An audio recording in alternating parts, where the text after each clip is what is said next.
Hey Writers, welcome back to my channel. Today I want to talk to you about some of the things that you should keep in mind when you go to your friend's house or whenever you're around their parents. How to act and what to do and not do when you are at their house. Why? Because you may not realize it, but your friend's parents are definitely judging you and judging your character. This is how they get to know you, and they get to know whether or not they want to allow their child, their kid, to be friends with you and to hang out with you and to let them go places with you, that kind of thing. You want to kind of gain their trust and have them like you. So these are just like little tips that I can give you so that it shows good character. They like you and they think, you know what?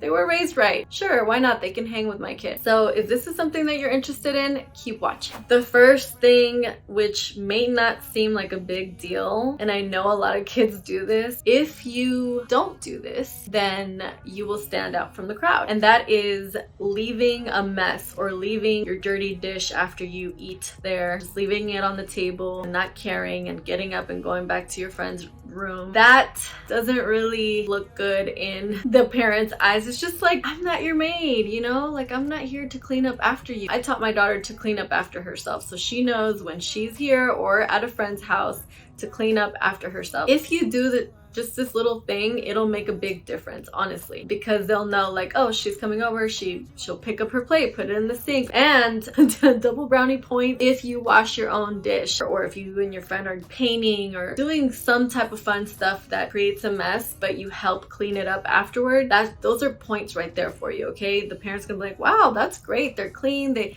help out, they're considerate. Keep this in mind when you go to your friend's house. Okay, so this tip is going to be like kind of like two, one for the girls and one for the boys. So for my girls, this is kind of nasty, but please, if you have already started your period, please do not leave pad open in the garbage can where you can see all the blood. I just know that that's not my kid. Like, what is this? You want to make sure that you roll up that pad, you cover it with toilet paper, and make sure that no one knows that you are on your period. This is actually, I'm going to be making a video soon for girls on tips with these kind of things, because it really bugs my mind how many girls just don't know the proper etiquette when it comes to certain things like that. Do not flush tampons down the toilet. Don't flush pads down the toilet. That's a big no-no. You don't want to do that at someone else's house or your own house. You go over your friend's house and you're doing that, it's gonna be obvious. So just don't do those things and you will be good. Just be unnoticed when it comes to that. For boys, please lift up the toilet seat when you go to your friend's house. I mean, this little tip is kind of like gross and explicit, but yeah, don't leave your piss stains on the toilet. Also, when you're done using the toilet, make sure you put the toilet seat back down. Women, they just hate it when you leave the toilet seat up. Make sure you bring it back down, cover it, do whatever you gotta do. Just be mindful of that, okay?